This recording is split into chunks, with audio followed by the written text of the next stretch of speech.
60 পেরিয়ে শ্বাসকষ্টের জালে আটকে গেছেন নাসিমা আক্তার। সুস্থতার আশায় চাঁদপুরের মতলব থেকে এসেছেন ঢাকার জাতীয় বক্ষব্যাধি হাসপাতালে। ইটের ভাটা বেষ্টিত অঞ্চলে তিনি নিজেও লাকড়ি চুলায় রান্না করেছেন যুগের পর যুগ, যা তার ফুসফুসের কার্যক্ষমতাকে দুর্বল করেছে ধীরে ধীরে।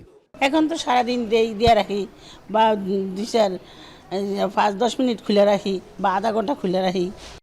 2023 সালে বায়ু দূষণে শীর্ষে থাকা বাংলাদেশ 24-এও 10 গুণ বেশি দূষণ নিয়ে দফায় দফায় শীর্ষে এসেছে।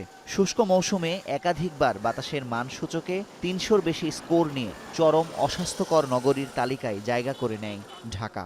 বায়ুমান 300-র বেশি খুবই অস্বাস্থ্যকর হলেও অতীতের সকল রেকর্ড ভেঙে 24-এর ডিসেম্বরে 800 অতিক্রম করেছে। এই পরিস্থিতি অতি বিপজ্জনক বা জরুরি অবস্থা ঘোষণার মতো।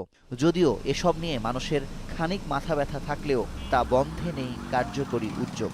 মাস্ক ছাড়া যদি আপনি 2 মিনিট থাকবেন, 2 মিনিট থাকার পরে যখন আপনি কপ বা ছ্যাপ ফালাইবেন, ছাতে দেখবেন যে ধুলাইতেছে, এরপরে মনে করেন যে শ্বাসকষ্ট হয়ে জায়গা, কাশি হয়ে জায়গা। ধুলাবালুর জন্য আমার ঠান্ডা লেগে যায়, মাস্ক পরতে পারি না, তারপর শ্বাস বন্ধ হয়ে যায়। ইটের ভাটা এগুলো কিন্তু এখন নিষিদ্ধ করা হচ্ছে। এখন কিন্তু এই জিনিসগুলো নিশ্চিত করা, এই যে জবাবদিহিতাটা নিশ্চিত করা, এই ক্ষেত্রে কিন্তু তরুণরা একটা ভূমিকা রাখতে পারেন। নতুন যে আমাদের বর্তমান সরকার, সে দূষণ মুক্ত করতে পারে চাইলেই। শহর এলাকার বায়ু দূষণের অন্যতম কারণ বছর জুড়ে রাস্তা খোঁড়াখুড়ি ও নির্মাণ কাজ। এখান থেকে সর্বোচ্চ বায়ু দূষণ হয়, যার হার 30%।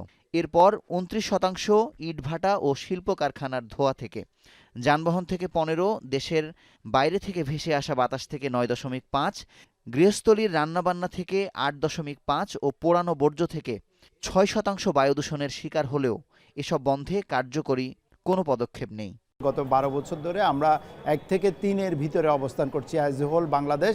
ফিটনেসবিহীন যে যানবাহনগুলো আছে এগুলো তাৎক্ষণিকভাবে ফেজ আউট করার, দূষণকারী ইটের ভাটাগুলো বা অবৈধ ইটের ভাটাগুলোকে ইনস্ট্যান্টলি বন্ধ করে দেওয়া, অবৈধভাবে যেখানে সেখানে যে বর্জ্য পোড়ানো হচ্ছে সেটি যারা করছে তাদেরকে আইনের আওতায় নিয়ে আসা, শুধু জনবল ডেপ্লয় করে সেখানে সদিচ্ছা এবং আন্তরিকতার সহিত এই কাজগুলো করলে বায়ু দূষণটা অনেকাংশে কমে আসতো।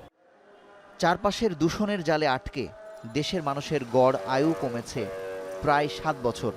বিশেষজ্ঞরা বলছেন, মাত্রাতিরিক্ত বায়ু দূষণে ফুসফুসের রোগগুলো জটিল আকার ধারণ করছে। যাদের অ্যাজমা আছে তাদের অ্যাজমার তীব্রতা বেড়ে যায়, যাদের সিওপিডি আছে তাদের তীব্রতা বেড়ে যায় এবং বারবার জটিলতায় পড়ে। যাদের রোগ প্রতিরোধ ক্ষমতা কম আছে তাদের মধ্যে বারবার নিউমোনিয়া বা ফুসফুসের সংক্রমণ দেখা দেয়। আরও প্রচুর যক্ষ্মা রোগীর সৃষ্টি হয় এবং যক্ষ্মা সংক্রমণটা বেড়ে যায়। ইভেন ফুসফুসের ক্যান্সারও কিন্তু এই বায়ু দূষণের কারণে হয়ে থাকে অনেকাংশে।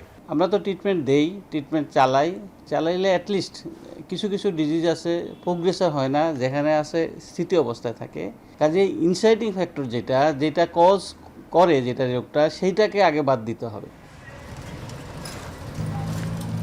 বিগত 44 বছরে পৃথিবীতে বায়ু দূষণের কারণে প্রাণহানি হয়েছে 13 কোটি মানুষের, আর বাংলাদেশে 2021 সালে সর্বোচ্চ 2,36,000 মানুষের প্রাণ গেছে, যদিও প্রকৃত সংখ্যা আরও অনেক বেশি।